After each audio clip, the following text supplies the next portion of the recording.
Bismillah ar-Rahman ar-Rahim, salam alaikum wa rahmatullahi ta'ala wa barakatuhu, que la paix soit avec vous, où que vous soyez, qui que vous soyez, soyez heureux, soyez bénis, soyez parmi ceux qui sont en première ligne avec le prophète sallallahu alayhi wa sallam et qui vont habiter dans El-Firdaus. Le Firdaus, c'est un nom qui a été donné à un endroit bien spécial, qui est l'endroit le plus près de la lumière de Dieu, où le prophète aura résidence avec ceux qu'il a choisis. J'espère que vous en ferez partie. Nous parlerons de l'Firdaus un jour, sa signification. Quel est cet endroit? Est-ce que c'est un endroit? Est-ce que c'est un lieu dit? Est-ce que ça veut dire quelque chose? Donc, tout ça viendra en temps voulu, Inch'Allah. Notre ami Idriss, que je respecte énormément, s'est accroché avec la vérité de l'eau. S'est accroché dessus. Parce qu'il a trouvé une parmi beaucoup de vérités.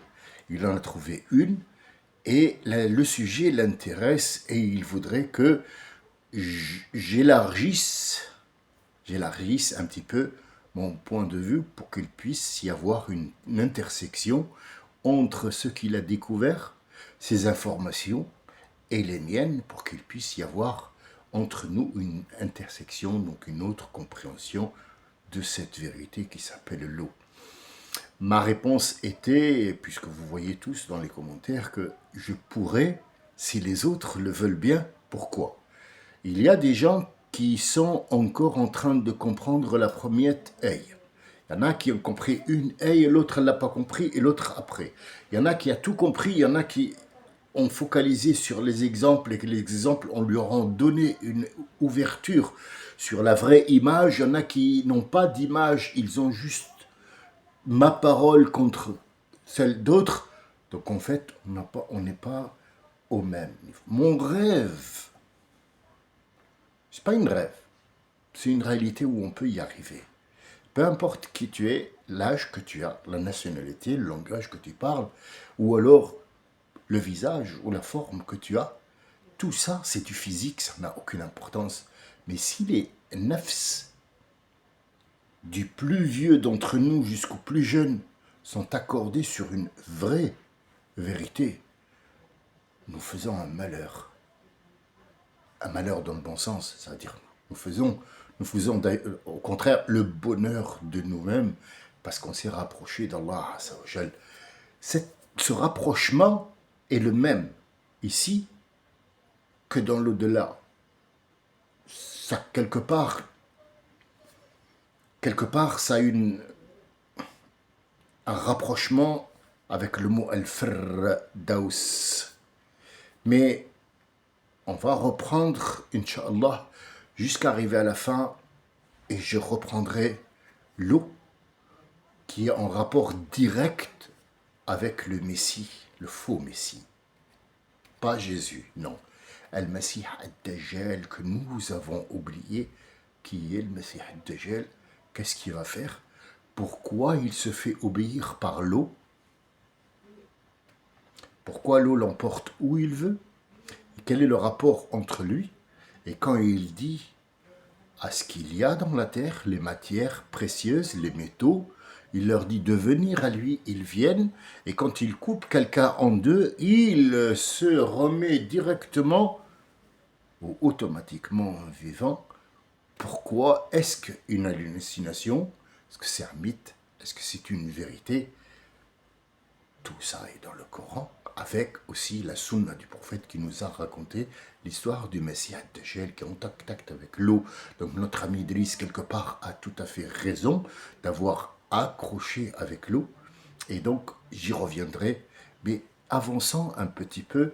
إِذَا الْقُبُورُ بُعْثِرَتْ. Al-Qubur, cette tombe qui est ouverte, où on vit, cette tombe qu'on a fait nous-mêmes et qu'on reproche à Dieu de nous avoir donné. Parfois on dit, Allah ghalib, Wallah, Allah ghalib, c'est Allah ghalib, Dieu a voulu. Quelqu'un est venu à Omar, le deuxième calife de l'islam. On l'a amené sous, il lui a posé la question, pourquoi tu t'es saoulé, sachant que c'est interdit? Il lui a dit, c'est Allah qui a voulu pour moi ça. Il lui a dit, tu auras 100 coups de fouet parce que tu as bu de l'alcool. Comme si c'était une amende maintenant. Alcoolisme sur la voie publique. C'est pareil. Où est la différence? Sauf que parce qu'il s'appelle Islam, parce qu'il s'appelle calife, mais en 2025, tu peux avoir une amende pour avoir conduit en état d'ivresse ou ivresse sur la voie publique. C'est la même chose, vous voyez. Il pratique l'islam sous une autre image, c'est la même. Donc Omar ibn Khattab lui a dit, je vais te donner 100 coups de fouet d'abord. Ça, c'est pour l'ivresse publique. Parce que si tu t'étais saoulé chez toi et que je ne le sais pas, j'ai entendu seulement, je ne peux pas te juger d'abord parce que il n'y a pas de preuve et tu n'as pas fait ça en public, mais en plus, tu es chez toi, tu fais ce que tu veux dans les 4 murs du moment que tu ne sors pas de ces 4 murs. Vous voyez, notre islam, il est très clair. La liberté de l'individu, elle est totalement lui. Mais ta liberté à toi s'arrête quand tu ouvres la porte de chez toi, parce que à l'extérieur commence la liberté des autres. Ça, c'est l'islam, dont les gens ont peur. Oh, les musulmans. Oh, ah. Non, c'est toi. Parenthèse, j'entends énormément de choses. Des gens qui n'ont aucune importance. Mais je vous le dis parce que vous vivez avec. Marine Kaka dit, tellement elle dit des mensonges, regardez bien, sa bouche, elle vire jusqu'à arriver sur son oreille tellement elle ment. Le mensonge. Deuxièmement, elle représente les Français. Je ne sais pas quel Français elle représente. Moi, j'en suis un. Et j'en connais beaucoup qui n'ont pas la même tête que moi. Ils sont un peu plus blancs et tout ça. Mais qu'est-ce qu'elle raconte? Elle parle. Hier, elle a dit quelque chose qui n'était pas bien. Qui ressemble à une tombe. Elle a dit, les industriels mettent du sucre pour nos enfants.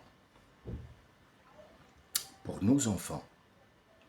Et ils mettent du sucre, écoutez bien, ils mettent du sucre aussi dans l'alimentation des dom-toms.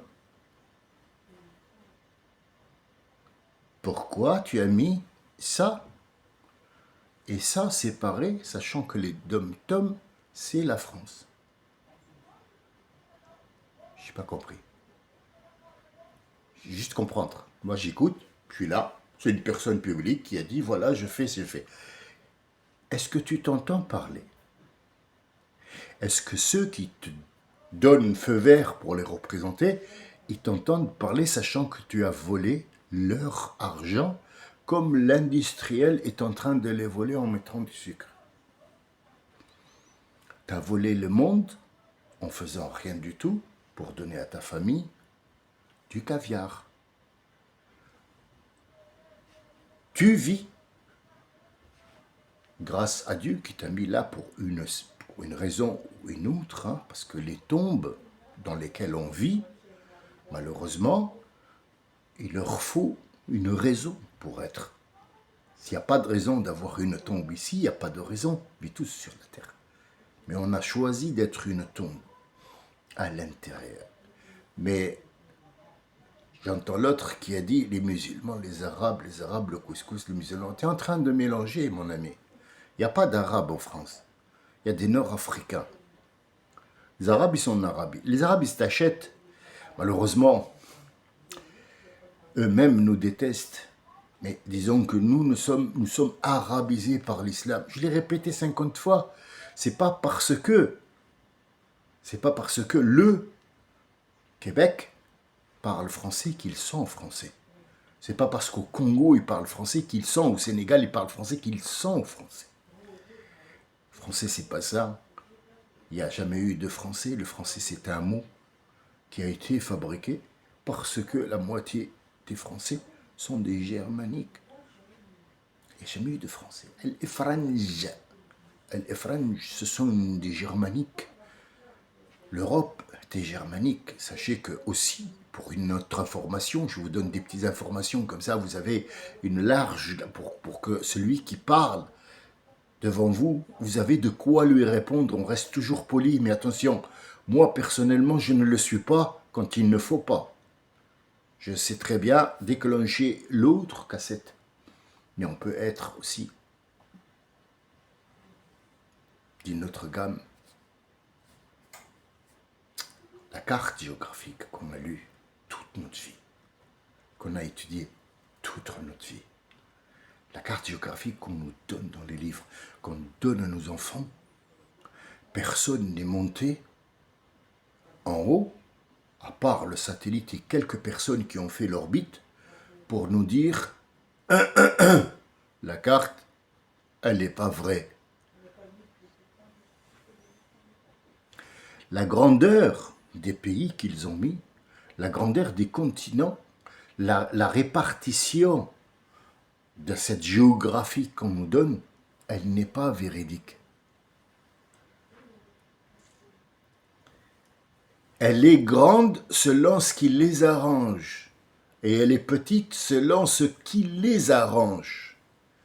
Or, quand tu vois et que si tu te donnes à aller chercher combien fait l'Europe en long et en large, combien fait l'Afrique en long et en large, tu trouveras que c'est pas conforme à la géographie.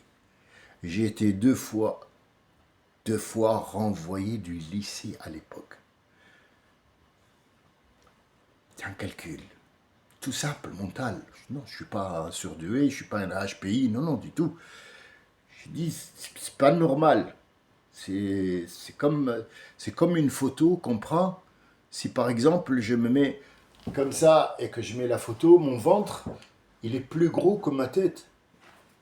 Est-ce que c'est vrai? Bien sûr qu'il est plus gros. Mais la photo, ça dépend de la prise de vue. Que tu vois en haut mon ventre, tu as l'impression que je suis gros et que ma tête est petite. Mais quand je m'approche, ma tête est normale et mon ventre est normal aussi. Ça s'appelle un point de vue. Mets-toi à la bonne position pour entendre et voir ce qui est juste et ce qui est faux. C'est là où je voulais vous emmener et c'est là la question qui va être posée. Subhanahu wa ta'ala ne pose pas de questions, mais il dit Ya ayyuhal insan, il parle de tous les êtres humains. Ma gharraka bi rabbika al-karim. Cette phrase, vous allez me dire, oui, mais chaque fois où tu nous donnes une petite phrase, mais c'est pas une phrase. C'est tout un mode de vie. C'est toute une vérité. Je ne peux pas passer comme ça, hop, enjamber des phrases d'Allah Azzawajal pour faire zarma zarma. Ça y est, j'ai tout expliqué. Il n'y a pas d'explication dans le Coran. On le vit, on le comprend et on le met en pratique. Ya ayyuhal insanu, ma gharraka bi rabbika al-karim. Ici, il s'adresse à l'être humain en général, qu'il soit le premier ou le dernier. Le mot insan en arabe littéraire et coranique, c'est le mot celui qui oublie. Ce n'est pas l'être humain. L'être humain, ça s'appelle al-bashar. L'être humain, c'est lui qui a été créé. Al-insan, c'est un nom qui lui a été donné, un adjectif qui le qualifie de quelqu'un qui oublie. Je vous explique pourquoi Dieu a pardonné à Adam et n'a pas pardonné au shaitan. C'est une explication de 3 millions d'explications, mais ce n'est pas juste pour ça qu'il a été créé. Allah a le devant et il a devancé son savoir pour savoir ce qu'il y a après et comment sa création a été, puisqu'il sait d'avance ce qui va le passer. C'est pour cette raison qu'il nous a créés. Imaginez que vous avez deux enfants à la maison. Nous parlons d'êtres humains ici, qui a des sentiments. Ces sentiments-là, ils peuvent être à tout moment révoqués ou remis en question. Pas Allah. Allah n'a pas de sentiments. Les sentiments, il nous les a donnés et créés pour qu'on puisse vivre avec et ressentir l'un pour l'autre et ressentir nous pour lui. Mais quand on dit Dieu nous aime, est-ce que c'est un sentiment? Pas pour Dieu. C'est une autre histoire. Ça, si on rentre là-dedans, on perd le fil de la prière, de la sourate de la prière, et on rentre dans une autre dimension dans laquelle peut-être vous n'êtes pas prêt, avec tout le respect que je vous dois. C'est une autre porte qui s'ouvre sur autre chose, sur un monde céleste. Inch'Allah, vous allez y rentrer petit à petit, comme il a été pour que vous arriviez à me comprendre et à me suivre. Il a fallu beaucoup de temps. Ça s'appelle la phase d'adaptation. Cette phase d'adaptation, elle peut prendre des années comme un jour. Peut-être qu'avec une personne comme moi, astaghfirullah l'azim, je ne jette pas des fleurs, mais avec les exemples, parce que il y a quelqu'un qui m'a fait plaisir aujourd'hui, qui s'appelle Farouk, que j'aime beaucoup parce qu'il est poli, très poli, très poli, et il parle, il sait manier quand il fait une phrase, moi à côté j'ai honte, parce que c'est tellement bien structuré et tellement pleine de politesse, d'humilité que tu ne peux que baisser la tête. Je te tire mon coup de chapeau sur ce coup-là. Tu m'as bluffé parce que des gens comme toi, il y en a plus du tout, du tout. Et c'est une fierté pour moi de t'avoir connu, même pour l'instant virtuellement, mais un jour tu seras devant moi. Tu auras tout mon respect, tu l'as déjà. Il a dit, les exemples que tu donnes, qui sont personnels, les miens, ou ceux que je vis, elles sont expressives, dans le sens de ce qu'il a dit, bien sûr. Je ne vais pas répéter ce qu'il a dit mot à mot. Mais croyez-moi, je les ai vécus. Je les ai vécus, ces exemples. Et à travers ces exemples, qui sont pour quelques-uns des exemples bêtes, il n'y a rien de bête. Il n'y a pas de questions bêtes. Il n'y a pas de questions simples. Il n'y a pas de questions où il n'y a pas de réponse. On est là pour savoir. Et quand on veut savoir, tout se ressemble. Je vous donne un exemple simple. Je vous donne un exemple simple. Parfois, il m'arrive sur le chantier de mettre un clou, par exemple, c'est un exemple, un clou. On ne va pas rentrer dans le détail du chantier non plus. Un clou, mais il ne rentre pas. J'ai le coup de main. Je sais mettre une vis d'ailleurs. Je vais mettre du clou aussi. C'est des trucs banals de première année, même pas. Même de gens qui ne savent même pas faire des bricolages. Mettre un clou, eh ben non, il rentre pas. J'essaie encore une fois, la troisième, je me tape le doigt. C'est un exemple. Il y a des gens qui jettent le marteau, qui jettent le clou et qui disent « je ne le fais pas ». Pourquoi tu ne te calmes pas, Lolo? Calme-toi. Ouvre le truc que tu allais clouer. Il se trouve qu'il y a un fil qui manque.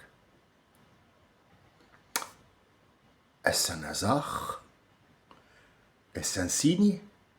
Est-ce que les matières discutent avec toi? Moi, je pense qu'il n'y a pas de hasard. Mais c'est que des signes qui s'entourent de toi. Ce sont des signes. La matière, le temps, les choses te parlent. Te parlent, mais tu n'écoutes pas. Il y a un fil que tu as mis, si jamais tu cloues, le fil là, tu vas tout détruire, et on l'a vécu, on a tout détruit, on a dit, mince, j'aurais dû vérifier avant de clouer. Or, les choses, tellement tu es aware avec elles, tu es en contact avec ces choses-là, elles te parlent. Elles te disent, t'as pas passé à un fil. Est-ce que c'est un exemple pourri? Pour certains, mais pour moi, ce sont les signes de la vie. Ces signes-là sont venus dans, par exemple, le premier fils d'Adam qui a tué son frère malheureusement avec l'initiation au meurtre de Shaitan qui était là et qui lui disait comment ton frère il te parle. C'est inacceptable, il faut le taper, ne connaissant pas le meurtre, le mot meurtre, il ne le connaît pas. Donc comment faire pour qu'il prenne le maître? Il lui dit, prends cette chose-là et mets-le lui sur la tête avec une force. Il a tué son frère. Quand il a tué, l'autre il a dit, moi j'ai rien fait du tout. C'est lui. Moi j'ai juste proposé, hein. Allez, au revoir et merci. Qu'est-ce qu'on va faire?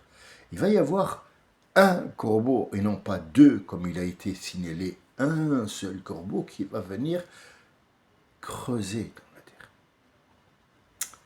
Et Dieu dit, c'est pour lui montrer.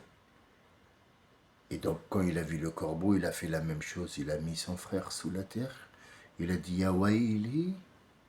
Ya Waili, ça veut dire, je suis perdu à jamais. Je n'ai même pas pu, ou je n'ai même pas su quoi faire après que j'ai mis fin à la vie de mon frère. Maintenant, notre prophète nous dit, jusqu'à aujourd'hui, chaque meurtre qui a été sunna, le premier fils d'Adam qui a commis le meurtre, on prendra un morceau de responsabilité. Regardez combien il y a de morts dans la vie. Regardez le premier fils d'Adam, Qabil, combien il va porter de charge. Et pourtant, il y avait les signes devant lui. Les signes étaient là. Quand il présentait quelque chose à Allah Azzawajal, il y avait un feu qui descendait du ciel, un faisceau qui prenait ou qui prenait pas. Le feu le manger, c'était un signe qu'il a été accepté parce que Dieu n'a pas besoin de ce que tu lui présentes. C'est ce que tu lui présentes, c'est le geste. C'est ta soumission à cette loi et d'avoir pris cette liberté d'aller chercher quelque chose qu'il t'a donné lui pour le lui présenter.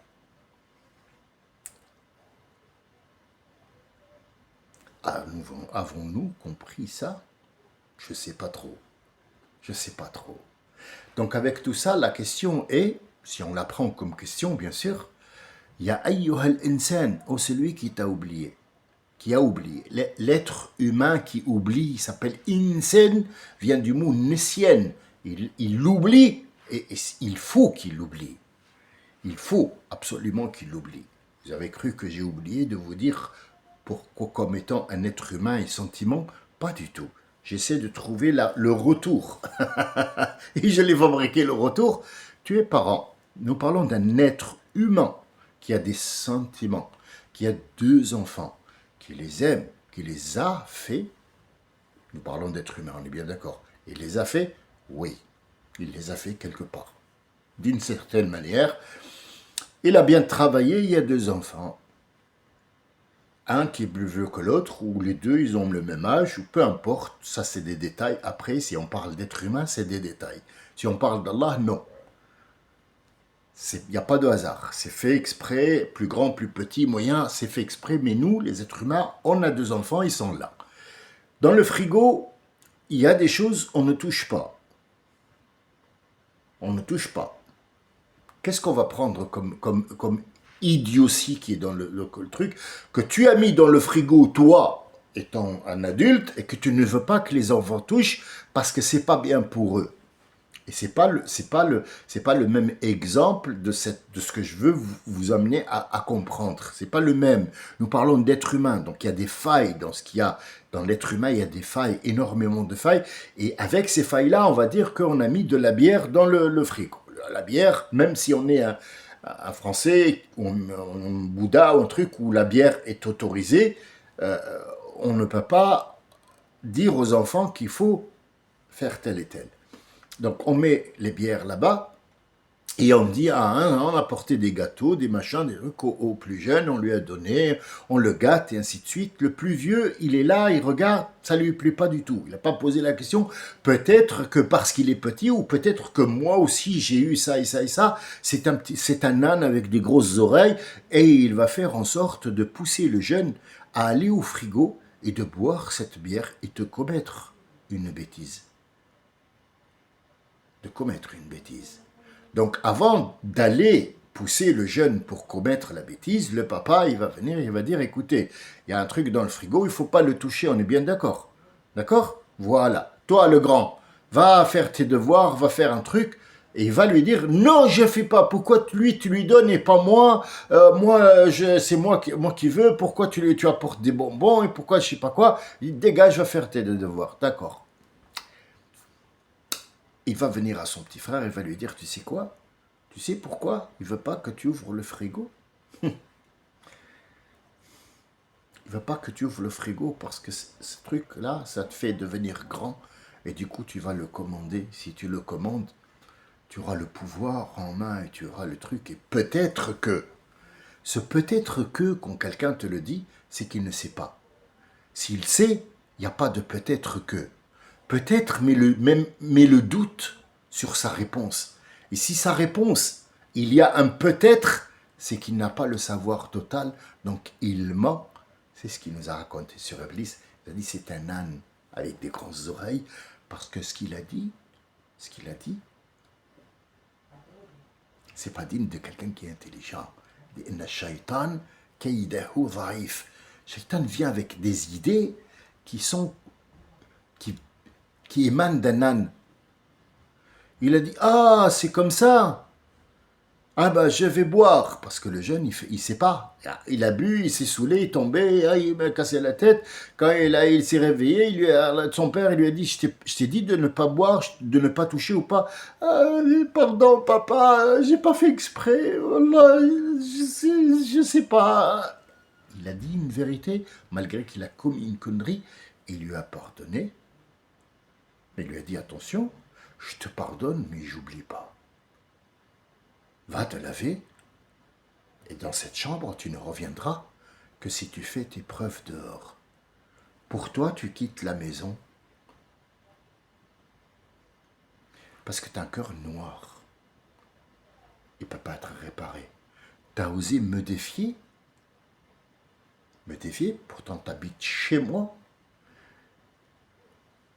C'est moi qui t'ai fabriqué avec ta mère. Tu as osé me défier, tu as défié l'autorité qui est là, et en plus, tu as mis en péril cette maison et la vie de ton petit frère qui ne t'a rien fait. Lui, je lui pardonne, pas toi. Il lui a dit, ah bah c'est comme ça. Eh ben je te jure que là où tu l'as envoyé, il y a une fenêtre, il y a une porte, je vais de gauche, à droite, devant et derrière lui, et je vais rentrer et je vais l'attaquer. C'est un âne, il a donné déjà son plan d'attaque. Et Allah et Dieu, il a dit à l'être humain, il lui a dit, ah, être humain, tu as entendu ce qu'il a dit? Il va rentrer par la fenêtre, alors ferme la fenêtre, il va rentrer à gauche et à droite, alors fais attention, regarde toujours à gauche et à droite, fais attention, il vient te dire qu'est-ce qu'il va faire. L'être humain a oublié, il s'appelle Insan parce qu'il a oublié tout ça, et il a encore fait confiance au shaitan, qui est venu lui dire, qu'est-ce qu'on s'en fout? Putain, là tu vas te réveiller le matin, faire la prière? N'importe quoi, tu es trop fatigué pour ça. Dehors, on est bien là, non mon chaud? Ouais, non, mais tire un petit peu la couverture. Allez, tu vas voir. Allez, viens, je vais rentrer dans tes rêves et je vais te raconter un truc. Tiens, mets le doigt ici, il y a un trou. Il se réveille avec le doigt dans le derrière. C'est une vérité, c'est pas une blague et elle n'est pas vulgaire. C'est quelqu'un qui a rêvé, parce qu'il n'a pas pris les précautions de ne pas laisser Shaitan rentrer dans ses rêves. Il lui a dit, dans le rêve, ça c'est des sacs d'or pour toi. Et regarde, ce sac-là, il est en train de perdre de l'or. Il y a un tout petit trou. Cherche-toi, mets le doigt. Et le doigt, il a été mis là où il ne faut pas quand il s'est réveillé. Vous voyez, entre le rêve et ce qu'on vous dit et la réalité, tu te retrouves toujours avec quelque chose là où il ne faut pas. Ya ayyuhal insan, ma gharraka bi rabbika al-karim. Ma, c'est-à-dire, qu'est-ce qui t'a poussé? C'est pas un questionnement. Remets-toi en cause. Ya ayyuhal insan, je sais que tu oublies. Regarde comment je t'appelle insan. À chaque fois où il y a un truc où je dois te rappeler, Dans le Coran, où tu trouves insan, tu trouveras qu'il y a eu des lois qui ont été données à cet être humain qu'il a oublié. Donc Allah, il appelle insan. Maintenant, vous savez, quand vous lisez le Coran et vous trouvez le mot insan, vous savez pourquoi il a dit insan, et dans d'autres, il a dit Bani Adam, fils d'Adam, et dans d'autres, il a dit Bachar. C'est ce qu'on ne vous dit pas. C'est ce que Marine Le Pen vous dit pas qu'elle a volé. Ah ouais, parce que t'es musulman, et parce que tu dois chercher, et que tu n'as pas cherché. Ya ayyuhal insan, tu as oublié? Tu as oublié? Qu'est-ce qui est passé par ta tête? Le mot ici, magharraka. Qu'est-ce que c'est le mot ghar? Ghar vient du mot faire un piège à quelqu'un d'autre. Ou alors le fait de le tirer dans le piège qui a été mis. Parce que le piège, ici, si on parle du piège lui-même, c'est qu'il y a des gens qui t'ont aidé. Et là, on parle de ghurur, c'est le verbe faire venir quelqu'un dans le piège, et non pas le piège lui-même. Ma gharraka. Donc il ne parle pas de piège parce que les pièges sont multiples et chacun a un piège pour l'autre. Et toi-même, tu te mets dans ton propre piège, tu te prends à ton propre jeu. Donc si Dieu ici, pourquoi tu es tombé dans le piège, il sera, astaghfirullah l'azim, on n'oblige pas à Dieu, mais dans le sens du Coran, il sera obligé de te dire quel piège. Or ici on te dit, ma gharraka, ma et non pas man. Man rentre dans qui, mais ma c'est quoi? Qu'est-ce qui a fait que tu tombes ou que tu prennes le chemin d'un piège? Comment s'appelle Shaitan, à part le surnom que Dieu lui a donné à Shaitan? Pourquoi il a été appelé Shaitan comme l'insan, il a été insan et lui il est Bachar et il s'appelle Bani Adam, fils d'Adam? Parce que Shaitan c'est hors la loi de Dieu. Il a refusé d'obéir. Pourquoi il a refusé d'obéir à Shaitan? Qu'est-ce qui lui a fait? Ghurur. Nous sommes toujours dans le mot ghurur. Alors c'est important de passer même une demi-heure ou une heure à expliquer un seul mot, parce que ce seul mot-là te donnera le sens de toute la phrase avant de passer à l'autre. C'est bien de passer, de finir, aller vite. Oh là là, t'as fait long. Calme-toi, Loulou. Loulou. Le temps ici n'existe pas. Ici, on est en train de regarder les mots, leur emplacement, pourquoi ils ont été choisis là, pour que tu ne puisses plus regarder aucun autre texte. Il n'y a pas « j'ai lu le Coran et Hemingway ». Fais très attention, tu es en train de mélanger des choses sacrées célestes avec des conneries humaines. Très attention, c'est pour ça qu'on est dans cette tombe. Clair, les mots sont clairs là. T'as pas besoin d'explication, t'as juste besoin de regarder. Regarde. Je me permets une petite virée, une petite parenthèse. Lis, c'est le premier mot du Coran. Lis. Est-ce que vous croyez que Allah Azza wa Jal parle à Mohammed et lui dit lis les écrits? Quel écrit? Tu crois qu'il lui a envoyé un cahier? Tu crois que Jibril est venu avec allez tiens, lis. Ma ana biqara. Qu'est-ce que c'est que ces conneries? Qu'est-ce que c'est que ces conneries? C'est pas une histoire, il lui a apporté une feuille, il lui a dit lis. C'est Jibril, c'est un ange. Et lui, il ne sait pas lire, il n'est jamais allé à l'école. Il est dans une grotte. Quand il a dit je ne sais pas lire, je ne sais pas lire les choses quand tu me demandes, c'est pas l'écriture. Pourquoi vous perdez les gens? Pourquoi vous mettez les gens dans la perdition? Et on ne parle pas d'écrit ici. Ma ana biqari, je ne sais pas lire, ça veut dire je ne sais pas regarder là où tu veux m'emmener. Explique-moi ce que je dois voir. c'est pas ce que je ne dois lire. Et alors, que Dieu leur pardonne, les anciens, ils sont mis dans une... Ah, il lui a dit, je ne sais pas lire les lettres. Quelles lettres? Lesquelles? Dis-moi, dis-moi. Non mais, c'est pas grave. Oui, j'ai la tête d'un con, tu me prends pas un con, c'est pas grave. Mais dis-moi, quelles lettres? De quelles lettres? Jibril, il a porté un cartable, il a sorti un cahier, c'est un facteur. Explique-moi, cousin, parce que là, je vais te manger la tête. Enfin, pas vous. Lui. Les sens des mots, ils sont très précis. Shaitan, il s'appelle Al-Gharour. Al-Gharour, ça veut dire c'est celui qui va t'amener dans un piège. C'est la première des choses qu'il a fait quand Dieu il a demandé de se prosterner.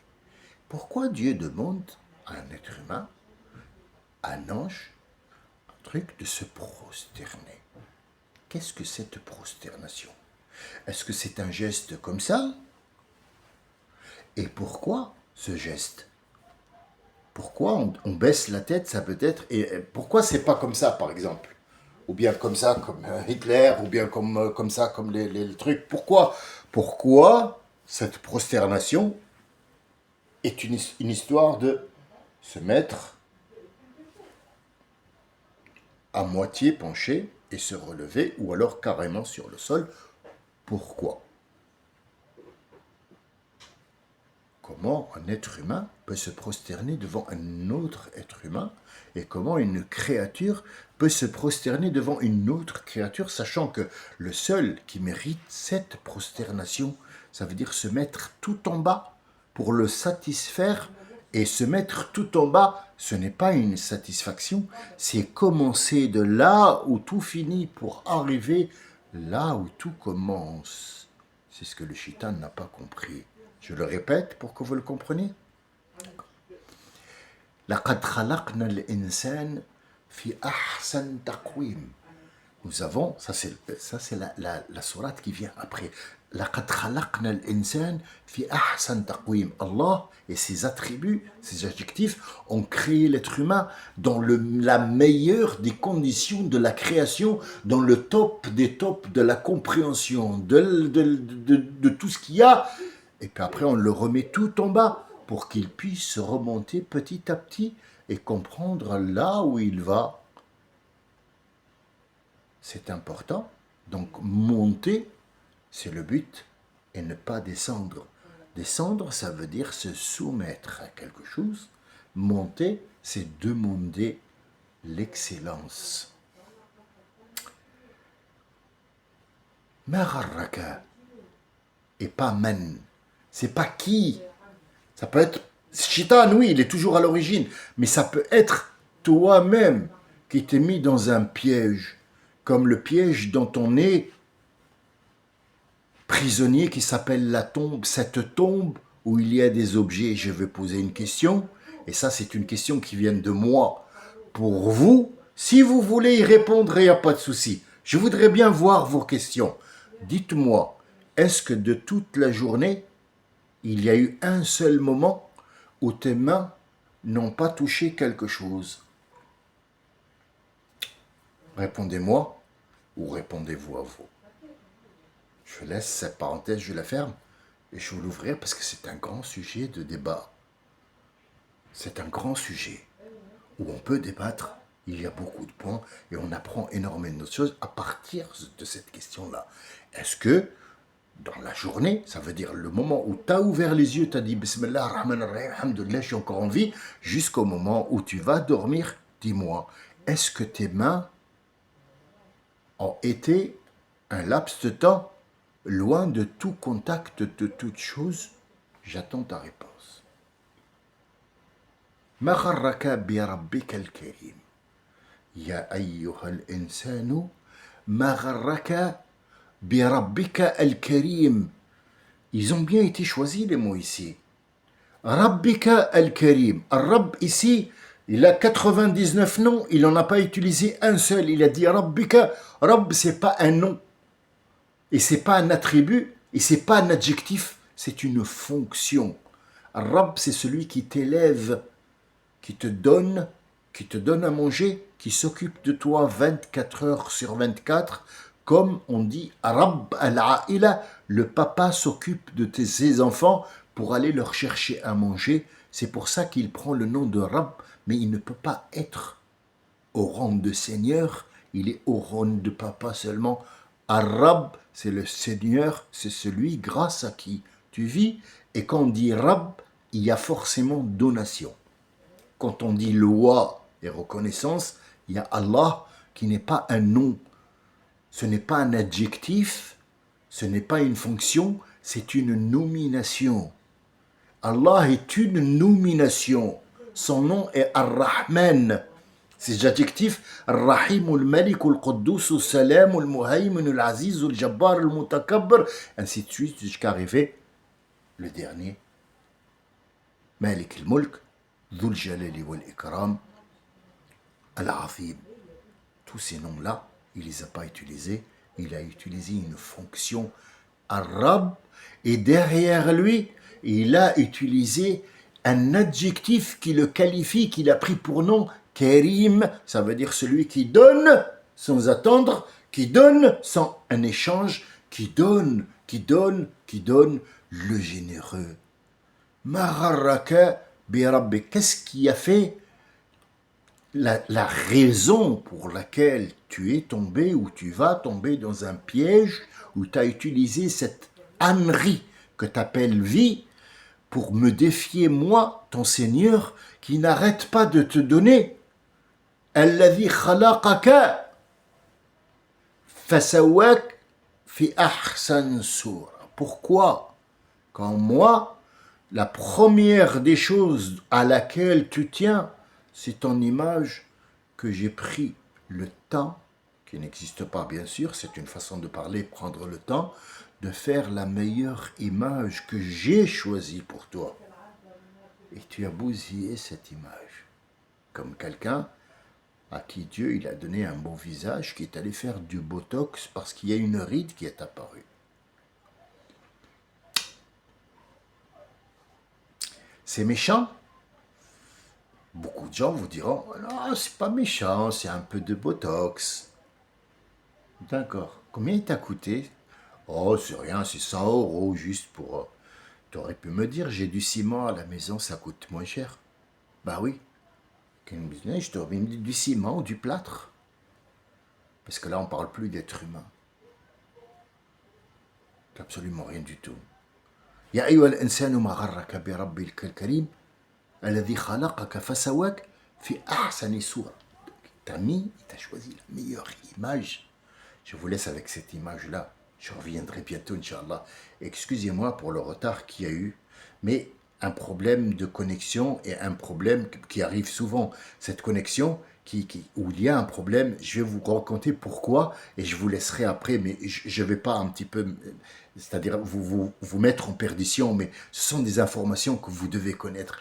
Quand il y a une éruption solaire, est-ce que le soleil est stable? Non, il y a des éruptions, ces éruptions-là, c'est eux qui apportent cette lumière, cette chaleur sur la Terre qui est couverte avec un bouclier et qui laisse juste filtrer, passer quelques petits coups de UV infrarouge pour qu'on puisse vivre bien stable, bien équilibré. Sauf que de temps en temps, Allah subhanahu wa ta'ala ordonne qu'il y ait une éruption qui est plus grande que les autres.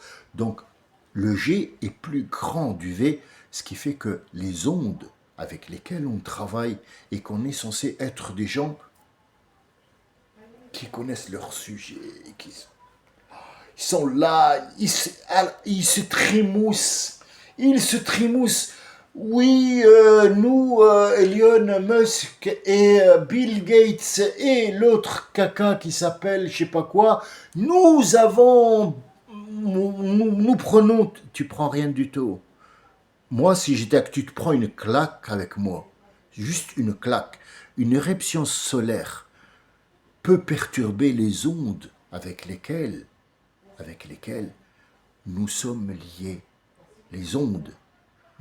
Nous, on est liés là, maintenant, Je vous parle avec des ondes qui s'appellent el-athir. Ce sont les ondes Hertz avec lesquelles on diffuse. Et ce que vous voyez là, c'est de l'électronique qui prend ces Hertz-là pour mettre en place l'image que j'ai enregistrée il y a bien longtemps et que vous regardez maintenant. Je ne suis même plus à cette place-là où vous me regardez. Je suis autre part. Et il se pourrait que l'enregistrement a dit 2, ou comme l'enregistrement qui a précédé, celui-là que vous avez vu avant celui-là, je l'ai enregistré, il est resté 3 jours jusqu'à ce qu'il soit arrivé chez vous. Pourquoi? C'est un signe aussi. On ne sait pas. Éruption solaire est égale l'Athir, les ondes ne fonctionnent plus. Ça s'appelle une éruption solaire, tout l'Internet est perturbé. Et l'être humain, il te dit, moi je contrôle tout. Mais tu contrôles quoi? Tu contrôles quoi? Qu'est-ce que tu contrôles? Demain, tu montes dans un bus, dans un avion, dans ta voiture, tu ramasses, tu fais tes lacets, tu ouvres ta voiture avec la clé, tu prends un microbe que tu n'as jamais vu et que tu ne verras jamais, qui est parti dans la clé, qui est parti dans la voiture avec toi, qui a passé la journée avec toi et qui t'attend, il est là jusqu'à ce que tu rentres et tu fasses. Tu lui as ouvert la bouche et il est rentré. Le lendemain, tu es mort. Avec quoi il est mort? On ne sait pas, c'est une crise. Non, non, non. Parce que tu as ouvert ta grande gueule, comme quoi tu es très fort. Or, Dieu seul est fort. Tu n'es pas fort, tu vis. Parfois, il y a des trucs qui sont 1 milliard de fois plus petits que toi. Infiniment plus petits que toi. Et ils sont plus forts que toi parce qu'ils vont te détruire en 2 secondes. Alors pourquoi tu défies Dieu? Ya ayyuhal insanu, ma gharraka bi rabbikal karim. Sachant que tu n'es absolument rien, que je t'ai donné la valeur de quelque chose qui en a une. Tu as laissé cette valeur, tu es allé dans une tombe. Réponds à toi-même. Nous allons poursuivre, Inch'Allah, parce que ce qui va venir après, je ne prendrai plus ce temps-là pour élargir, malgré que je voudrais bien prendre le temps de parler. Il y en a une. Je dis à notre ami, Inch'Allah Driss, et à tout le monde que je reparlerai de l'eau parce que c'est important, il faut que vous compreniez ça. Si vous comprenez ça, vous allez savoir que ce que nous raconte, ce qui va venir, l'Antichrist, le Messie, l'arrivée de Jésus, tout ça, on ne connaît pas. On ne connaît pas et il faut connaître. Je me suis donné pour but d'apporter, de vous donner ce que j'ai eu. Je vous le donne. Je vous donne le relais. Je ne sais pas demain ce qui se passe. Mais je suis prêt. Comme tout le monde l'est d'ailleurs. Je suis prêt. Si je passe de l'autre côté, qu'est-ce que je vais lui dire? S'il me dit, tu as eu quelque chose? Est-ce que tu l'as apporté aux gens à qui je t'ai envoyé? Parce que ta chaîne là, c'est pas non plus Nicki Minaj. Hein? C'est pas Bruno Mars ou l'autre connard. Non. Par hasard, le gars, il scrollait. Tiens, c'est qui ce crétin là? Il a une tête... Ça, c'est un gars qui me l'a écrit. Franchement, pour ceux qui ont vu, je l'ai laissé, je ne l'ai pas enlevé. Je me suis défoulé sur lui, vous n'avez même pas idée. Il m'a dit, tu as une tête, c'est écrit, hein, les commentaires, ils sont là, de violeur d'enfants. J'espère que tous les violeurs d'enfants ont ma tête à moi. Bon, Dieu merci. Alhamdoulilah. Mais le gars, il est tombé sur moi, il a dit, ah tiens, qu'est-ce qu'il raconte celui-là? Et du coup, il a une réponse sur sa question.